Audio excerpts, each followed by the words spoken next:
So welcome to Strategy Battle Games to another GBHL YouTube video. You're here with your host GBHL Damian and GBHL Tom. And we're here with part 3 of our behind the scenes look at the production of SBG Magazine issue 3. Which is of course the last issue currently on sale that we released last April. Yes, and this is just before issue 4. Indeed, this is released at Ardicon. Indeed, so depending on when these come out, mate, I don't know if all 5 will be out before Ardicon, but issue 4 might be out by now. If not, get on it.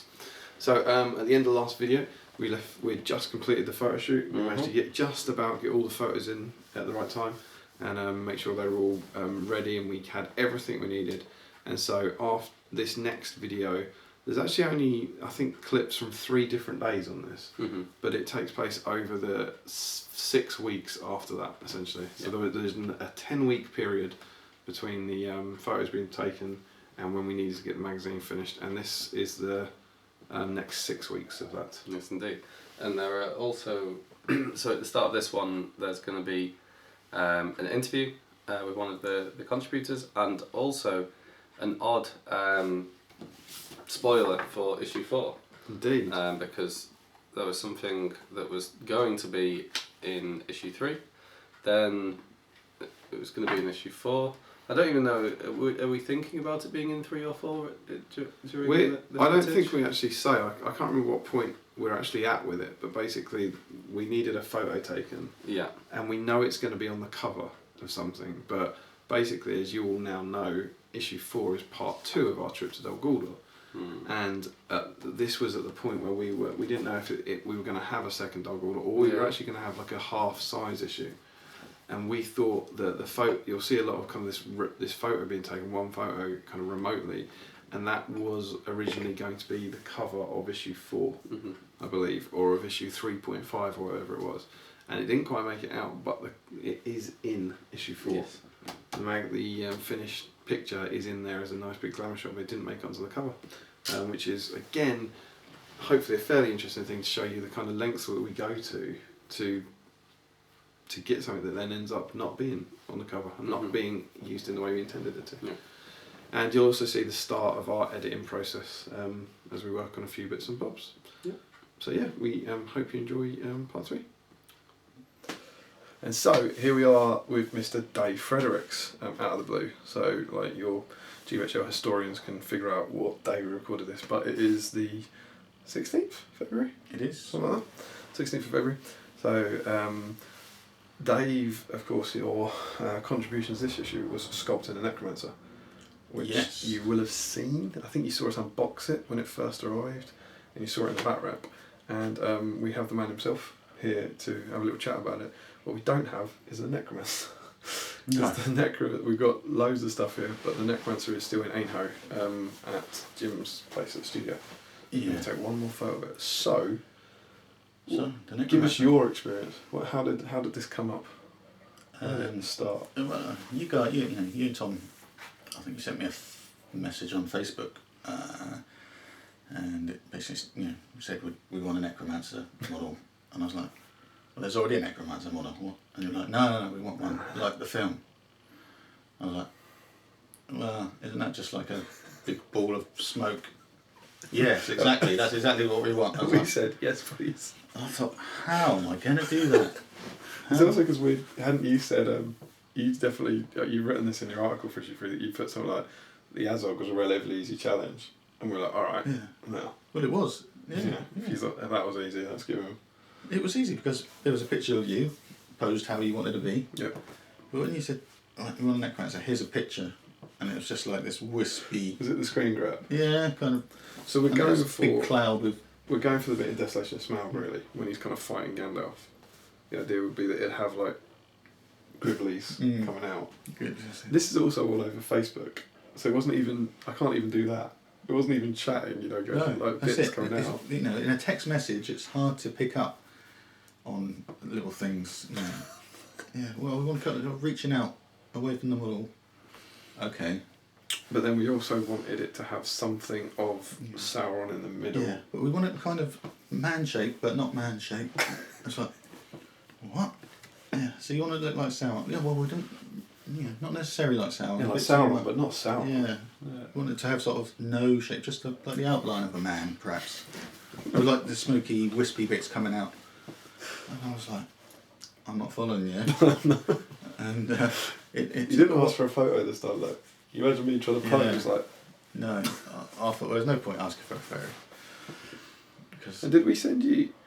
Did I send you some pictures of like smoke monsters and like some? I seem to remember googling just kind of black smoke demon and that sort of stuff, and then sending you this kind of thing or this kind of thing maybe. Again, impossible to recreate in putty form. I thought this isn't helping me really. Thank you for these. I think did you send me a picture of 40k model? Yes. Yeah, you're right. The Necron. Yeah, the Tesseract. Yeah, the thing with the long fingers and. Yeah, I forgot about that. And he is that. And you're like, well, this is kind of what we want. It's like a human in the middle with stuff. Yeah. It's a Tesseract vault. And I thought, okay, Catan and some kind sort of Catan. I'm kind of getting to see where you're coming from now. But you're like, well, we want the fingers and arms a bit longer. Because we wanted it for, as much as the whole battle report and stuff, we wanted it for that shot that is in the magazine of Gandalf and Thrain on the bridge, and then something looking like it could be hitting them as he puts the ball up. So some kind of thing that could have the tentacles, but not tentacles, like tendrils or whatever. So from there, it kind of progressed, right? I know they want something in the middle, so you've got a nucleus figure, bland thing, with long wispy arms coming, from all parts of the body and feet and stuff. So okay, so we're getting closer to being on the same page. I thought, and so from there I thought, well, I'm just gonna go and do something, and I thought, well, I'll do a kind of Sauron so you recognise him as Sauron, because my biggest fear was, you do it too blank, people's not going to know what it is. Yeah. So I thought, well, I'll make it kind of like Sauron, but it was probably a bit too armour heavy, that first one. Yeah. Because obviously it was very influenced on the existing Sauron figure, not the Necromancer, the actual Sauron model, the original. And that's in the magazine. If you look at the bottom of that first one, and he's very much armoured Sauron, isn't he? And the wispy things did more ribbon-like. Yeah. And the only reason I did that was because at work in the fire service, we use ribbons in front of fans to simulate fire and wind direction and stuff. So I thought, okay, so that's like smoke blowing in effect. So I'll give that a try and see what it looks like. So did that, sent you a progress pic, and you're very polite, because it was obviously nothing, or not quite what you had in mind. It wasn't by any means like nothing like it, because I remember getting it going, if you sent us that, that'd do. You know what I mean? It's like, if you sent us that's great, and there's a thing in the middle and there's the things coming out, and I just don't think either of us were expecting anything like that quick. Like the whole, there you go, there's a Necromancer, and so like you say, you try and then phrase it incredibly carefully. I think you said at one point, did you say something like, you can tell that you're a I said you can tell you're a teacher because you're like patting me on the back while saying do it again. or something like that. Yeah. And it was we wanted the tendrils, I think, to be more like tentacles, like rounded, and then to get rid of some of the armour. I think you said can you cut them down or make them more pointed? Yeah, something like that. And because I'd sculpted over the bag tie things. Yeah. When I tried to cut them, they just split. Yeah. Split in half, and I ended up losing my rag a little bit. And I pulled all the arms off it, and I scraped all the armour off the model. So it was just this blank thing, with nothing sticking on it. And then I just started again. It's also probably worth saying now, I don't know if you remember exactly, but this is that, what is it, 6 months ago?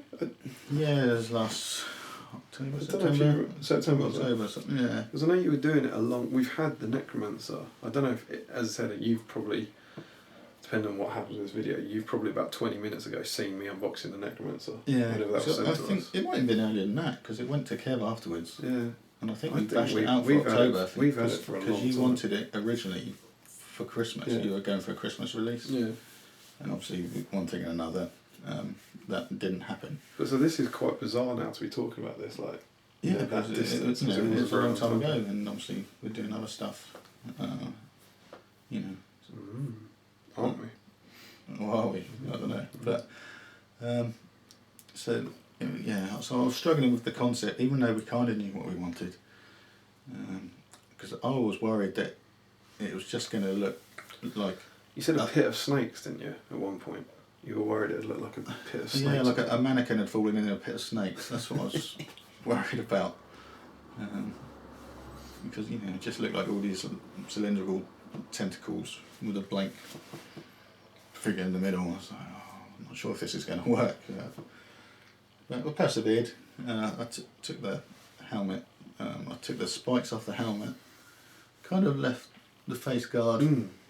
So you could still tell it was Sauron. Yeah, when you look at that figure, it looks like Sauron, but the torso I completely took off and just made sort of muscular, sort of.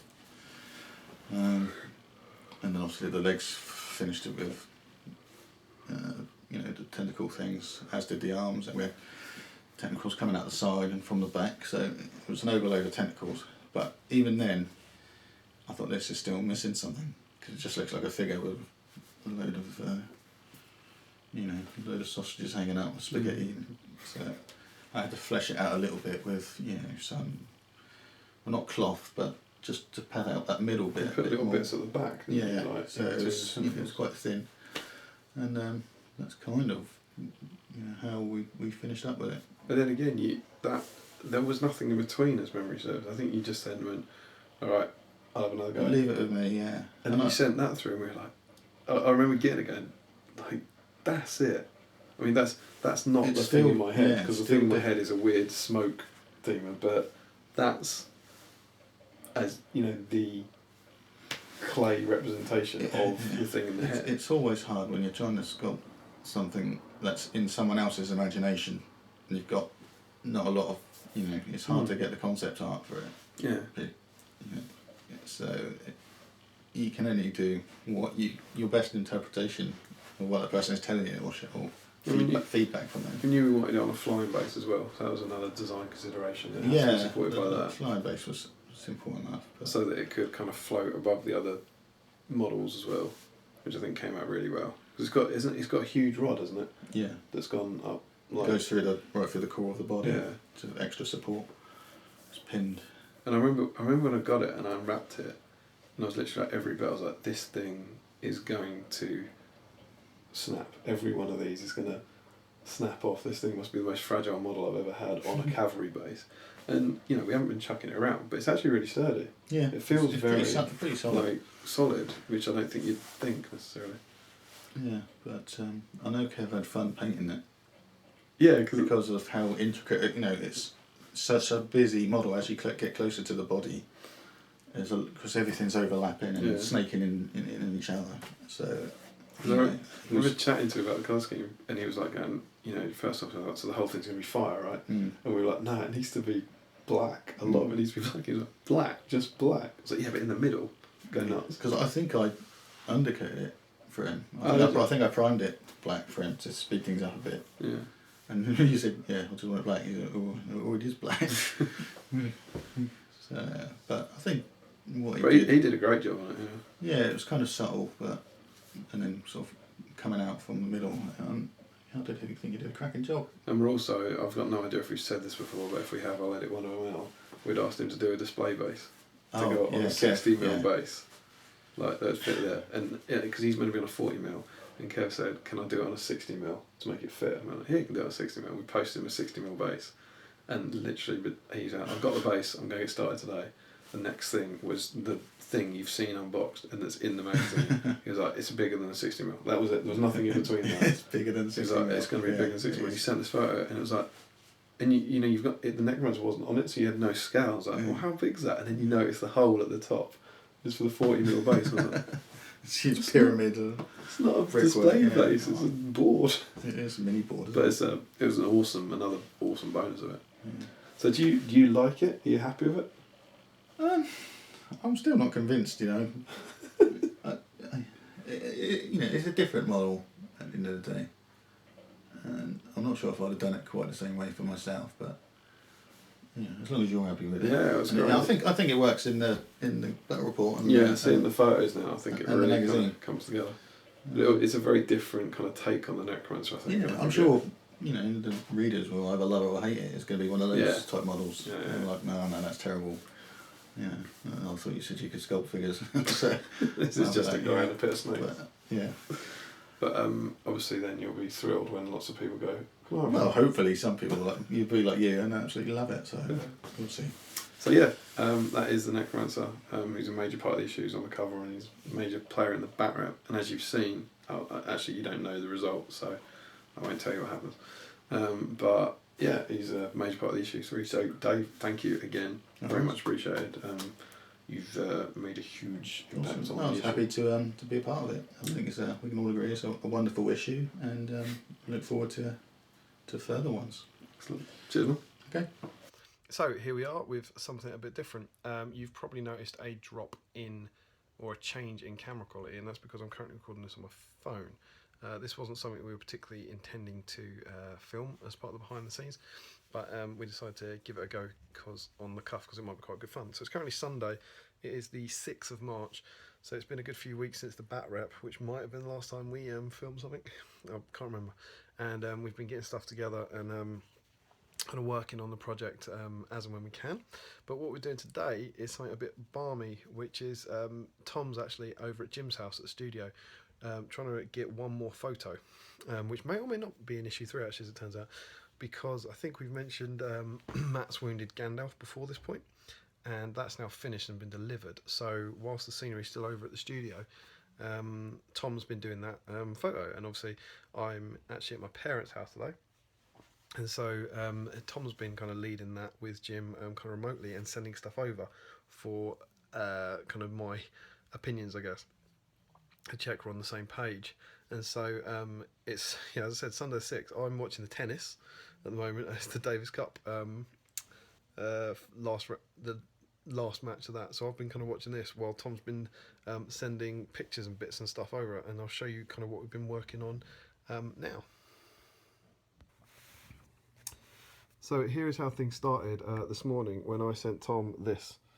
Apologies for bloody hell, but you're about to see a fair bit worse, which was my artistic rendition of what I thought the potential picture should look like, with a kind of mock-up for the cover. It could be on the cover, we don't know yet. So as you can see, there's kind of SBG Gandalf there, kind of room for the text in here, and this is meant to be the Necromancer.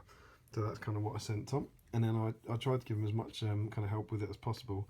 So I also then sent him this, which was, as I said, apologies for the profanity in there. This is just something this is the kind of way we stay sane and this sort of stuff. But what I've done here is, if that cleans itself up in a minute, hopefully. But I've mocked this up with the photos we already had. So this is a wide shot we took during the bat rep. This is then another part of the bat rep that's been cut out. And this bridge piece down here is another cutout. And this is just a work in progress of the Necromancer from Dave that seemed to be in the right place.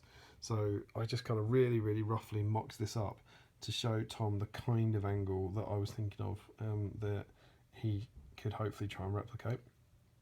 But I was still not quite convinced that whilst it was showing the right pieces of scenery that I thought we could use, it wasn't necessarily showing the right angle. So I actually then went and took a photo, again apologies for the language, of these two Warhammer Fortress walls, which were here at my parents' house. So I took this photo to then kind of show this should be the angle, with again the Necromancer kind of roughly dropped on here, just to give Tom some idea. So as we then scroll down the page, which I'm not going to show you just in case there's anything dodgy in there, instead you can have a charming view of my old bedroom. But as we did that, he then sent photos through, and then as we got them, he'd send them through the SBG account, and I would get them inside Photoshop. So this was after a few attempts. This was one of the photos that came through, which were quite keen on the composition. Sorry for the shaking. So you can see there how he's built up the background. It's pretty cool, and we were pretty pleased with how this was looking. But we needed to try it in InDesign, and to try it with all the text on the top to check it looked right.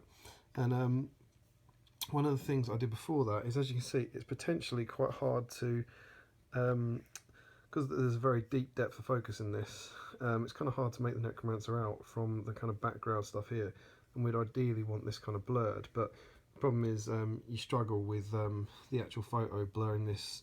It's quite hard to keep the Necromancer fully in focus and Gandalf fully in focus and have this completely sufficiently out of focus. So sometimes we have to fake this stuff in post. So that's what I've been playing around with.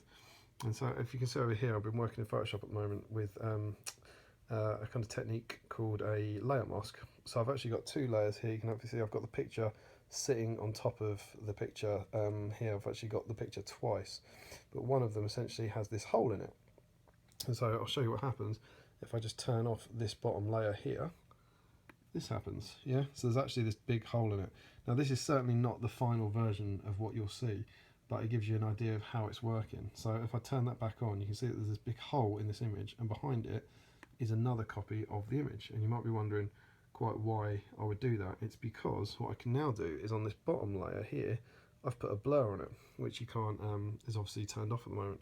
But if I just turn this on here, when we come back over here, you should now see that the background is now blurred, because that picture that's sitting in the background, apologies for the camera shake here, is now blurred. Let me do it again. I'll just turn it off. So that's the original, and that's with a blur on. And what this essentially allows me to do, God, this is terrible. Sorry about shaking. Hopefully you're getting something out of this.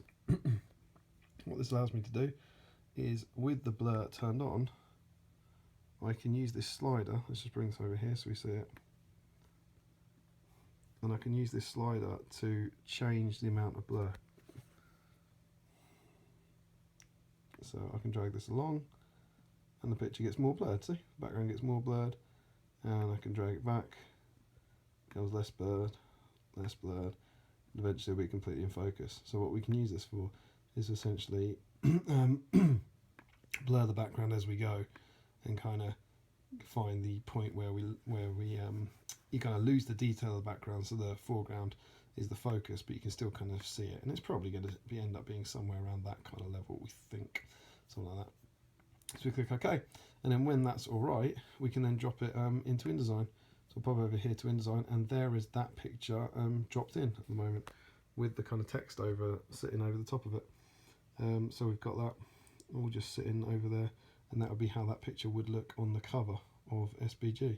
This is an alternate version of a slightly different picture, what we've done in a slightly different way, but with similar sort of things. So that's the sort of thing we've been doing today, kind of playing around with that remotely, and it's kind of cool. It's a slightly interesting thing, sending Facebook messages to each other, constantly uploading and updating each other on what we're doing and how things are looking. So I would then send this cover back to Tom in position so he can see how the cover would look with all the text on it and check the composition. As you can see, we think this looks pretty cool, so I would expect to hopefully see one of these images, something like this, on a cover in the not too distant future. But yeah, so hopefully that's given you some little insight into what we've been up to today, and I'm sure we'll come back in the future and we've got something else to show you.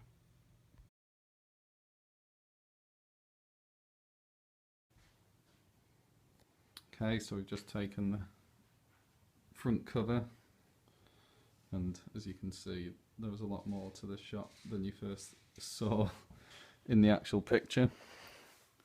So if we come round to the side, you can see there's all the box files there.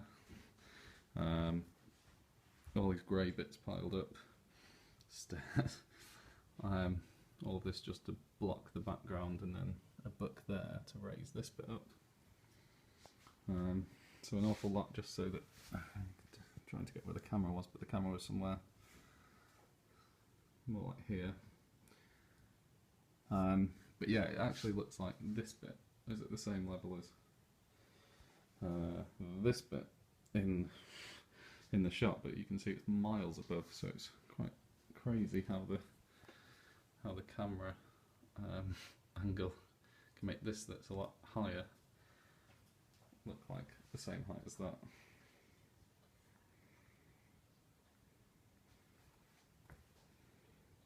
I'll come around the other side.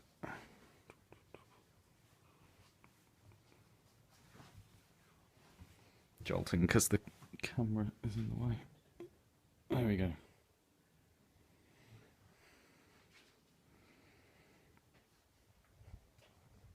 And that's the shot. Hello, Tom. How you doing? I am all right, Dave. All right. And so, where are we? We're in the Palantir room. Sofa. Sofa, strong. We're about 6 weeks away from release now.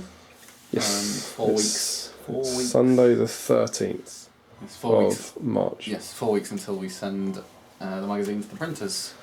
So this is one of the first times we do these horrible long sessions where the two of us need to sit and look at the computer together. A lot of looking. So what are we currently working on? We're working on the battle report. And here we have a Word document which has lots of red all over it. So this is where I have edited certain things, and now Damien and I are accepting or rejecting those updates. So I wrote this, sent it to you, you've now done this. Yep. Then once that's happy, we take it over to my computer with the InDesign document, and we drop it into here where all this text is waiting to be replaced. Yeah, and then we start editing in situ. So process 1 is somebody writes the article. Process 2 is I edit it. Process 3 is we edit it together.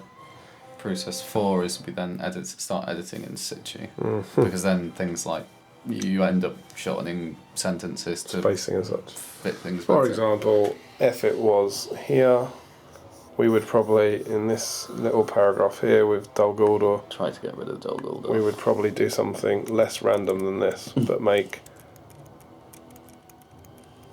that happen for spacing reasons normally. Yes. So yeah, that's what we're doing. We've already done Ed's article. We have. We've done the Damien and Tom approved version of Ed's article. So that's now in the document. It is the proper version, which is really nice because it's been an empty one for a while. Yep. And we're currently on the batter up, which is obviously taking a long time because it's about a 6,000 word document. 6,500 words. 6,500 words for the batter up. But just we're on like turn doing 4. A dissertation. It is indeed.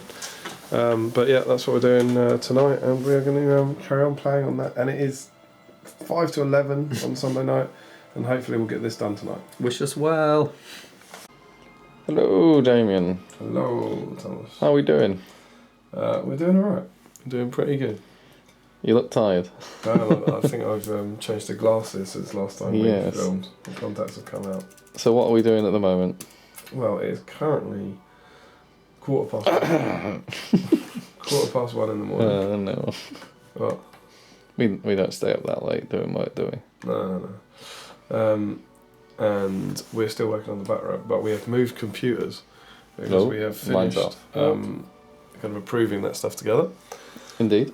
And settled on our approved article. So actually, if I show you over here, original articles. You see this? You can now. In here was the very first document that I wrote up of the battle report. I then sent that to Tom, and he, the one that you just see on his computer, would approve that.